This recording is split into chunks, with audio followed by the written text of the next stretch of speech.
এই ঈদে কাজ কাম অনেক কম ভাই, মানে যে পর্যায়ে কাজ হওয়ার কথা এই পর্যায়ে কাজ অনেক কম।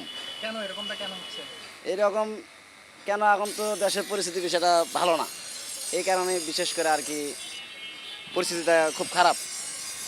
তাতে প্রতি বছর এই সময়টা কতগুলো করে এরকম প্রতি বছরে তো মনে করেন যে ঈদের 15 দিন আগে থেকে কাজের প্রচুর চাপ থাকে। মনে করেন যে এখন কাজ করি 2 জন, এই টাইমে কাজ মনে করেন 5 জন 6 জনে করতাম কাজ, কিন্তু এখন তো মনে করেন লোক কাজই কম। এগুলো কি আপনাদের কাছে আগে অর্ডার আসে নাকি আপনারা আগে তৈরি করে রাখেন? না, অর্ডার আসে আবার তৈরি করেও রাখি আর কি, যাই। এবছর কতগুলো বিক্রি করবেন, কতগুলো বা এরকম কোনো আইডিয়া করেছেন?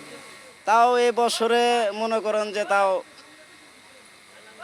এই 2-3 লাখ টাকার মতো ইয়ে করে যেতে পারে আর কি আগের সম্ভাবনা। বছর কতগুলো টাকা বিক্রি? আগের বছরে এই জায়গায় দোকান ছিল না, অন্য একটা জায়গায় ছিল, ওই জায়গায় ইনকাম ভালো ছিল আর কি, কিন্তু এই জায়গায় কত বিক্রি করেছেন? এই জায়গা তো তাও মনে করেন যে 3-4 লাখ টাকার মতো ইনকাম করছে এই জায়গাটার ভিতরে, কিন্তু এখন এই জায়গাটা ইনকাম কাজ কাম একবারেই কম ধরতে গেলে আর কি।